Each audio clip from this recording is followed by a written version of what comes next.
Hello, my name is Frank Jung, and today I'll be teaching the basics of combinational logic, or the very basic gates. So first of all, what is combinational logic? Combinational logic is a type of digital logic implemented by Boolean circuits, where the output is a pure function of the present input only. So what this basically means is you get a certain input, let's just say 1, and you will get a certain output, like let's just say 0 or something.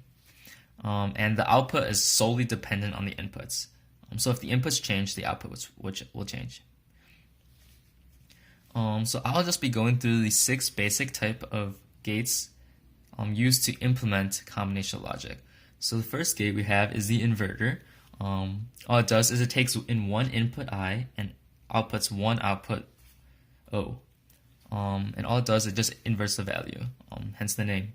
So if you look at the truth table here, all it does is if it takes an input of 0, it will output a 1. If it takes an input of 1, it will output a 0. Pretty basic. So the next type of gate that I'll explain is the AND gate. So what the AND gate does is it takes in 2 inputs A and B and outputs one output O. And the output is only 1 if both inputs A and B are both 1.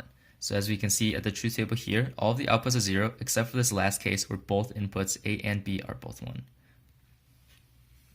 And this is a diagram for an AND gate. The next type of gate I'll talk about is the NAND gate. The NAND gate is the same thing as the AND gate, except the outputs are inverted. As we can see, the outputs here are 0, 0, 0, 1, and the outputs here are 1, 1, 1, 0.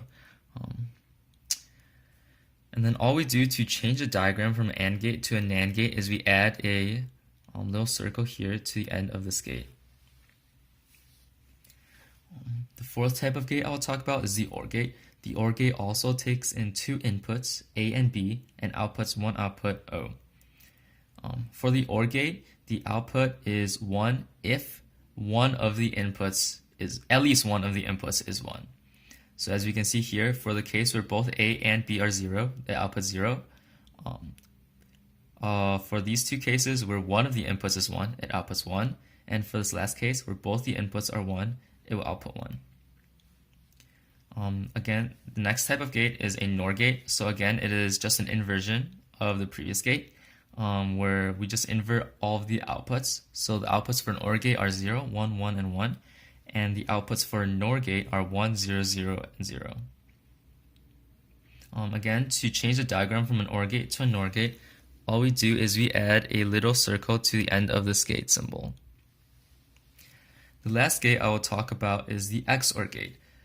XOR gate is very similar to the OR gate, except what it does is it outputs 1 if only one of the inputs is 1.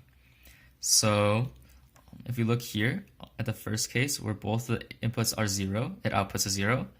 For the middle 2 cases where only one of the inputs is 1, either A or B, it outputs 1. And for the case where both the inputs are 1, so A and B are both 1, it outputs a 0. And these are the basic types of gates for combinational logic.